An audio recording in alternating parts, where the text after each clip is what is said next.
The Tale of Genji. The Tale of Genji is a 54-chapter masterpiece written by Murasaki Shikibu during the mid-Heian period and is regarded as the world's oldest novel. Centered on the protagonist Hikaru Genji, it portrays the romantic entanglements, power struggles, and fleeting human relationships of the Heian court. The work is distinguished by its exquisite use of poetry and natural imagery to depict nuanced psychological states, serving as a vivid record of Heian culture and values. Divided into 3 parts, the following is a detailed exploration of each section. Part 1. Hikaru Genji's Birth and Rise, Kiritsubo to Fuji no Uraba. Birth and loss of his mother, Hikaru Genji is born to Emperor Kiritsubo and his beloved consort, Kiritsubo no Koi. However, his mother dies young, due to courtly jealousy, leaving the emperor grief-stricken. This early loss deeply affects Genji, leading him to seek women who resemble his mother throughout his life. A poem by the emperor mourning Kiritsubo no Koi. Never forgetting, my future days seem too hard to bear. If this day could be my last, how I would wish it to be. Genji's romantic endeavors. In his youth, Genji engages in numerous love affairs. Fujitsubo no Nyogo, his stepmother, who bears an uncanny resemblance to his mother. Their forbidden relationship results in the birth of Emperor Reize. Utsusemi, a married woman whose coldness and rationality captivate Genji. Yugao, a modest woman whose life ends tragically due to the jealous spirit of another lover. Rokujo no Miyasudokoro, a poem by Genji reflecting his forbidden love for Fujitsubo. So fleeting my dream, I wonder why I dwelled on it. The heart of man is like blossoms, blooming, then falling. Political setbacks. Despite his charm and talents, Genji's love scandals and political pressures lead to his exile in Suma. His time there, marked by solitude and introspection, becomes a turning point for his character and future. A poem by Genji during his exile in Suma. The wind upon pine branches, the crashing waves below. Each sound stirs memories of the sorrows I've endured. Part 2. Genji's Glory and Solitude, Wakana to Maboroshi, flourishing at the height of power. After his return from exile, Genji achieves political and personal success. Under the reign of Emperor Reize, Genji reaches the pinnacle of power and constructs the Grand Rokujo Inn, a residence symbolizing his idealized world.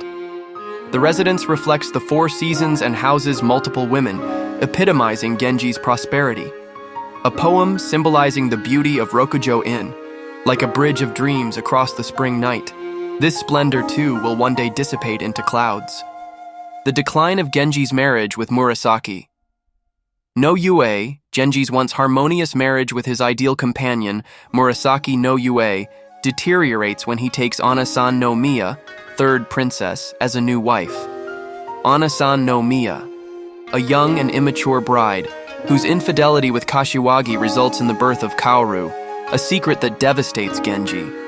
Murasaki no Yue succumbs to the emotional strain and passes away, leaving Genji in profound grief and isolation. A poem by Genji mourning Murasaki's death. Who would have thought I'd hear monks' chants near your bedside, in the heart of these mountains where you rest forever? Final chapter, Maboroshi, the Illusion.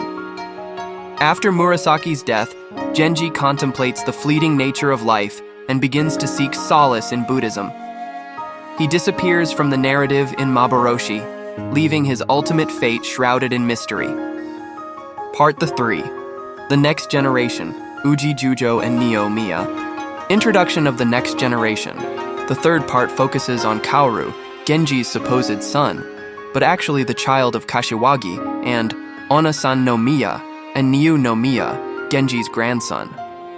Kaoru, a devout and introspective character, drawn to Buddhist ideals but struggling in love.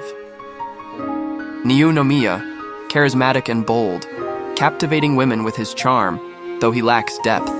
Romantic intrigue in Uji. The setting shifts to Uji, where Kaoru and Niu become entangled with the daughters of Prince Hachi no Miya, Kaoru and Oigimi, Nakanokimi. Kaoru falls deeply in love with Oigimi, but she dies young. He later marries her sister Nakanokimi, though his heart remains unfulfilled. Kaoru, Niu, and Ukifune. Both men vie for the affection of Ukifune, a younger half-sister of Oigimi and Nakanokimi. Torn between the two, Ukifune attempts suicide by throwing herself into the Uji River, but is saved by monks and eventually becomes a nun.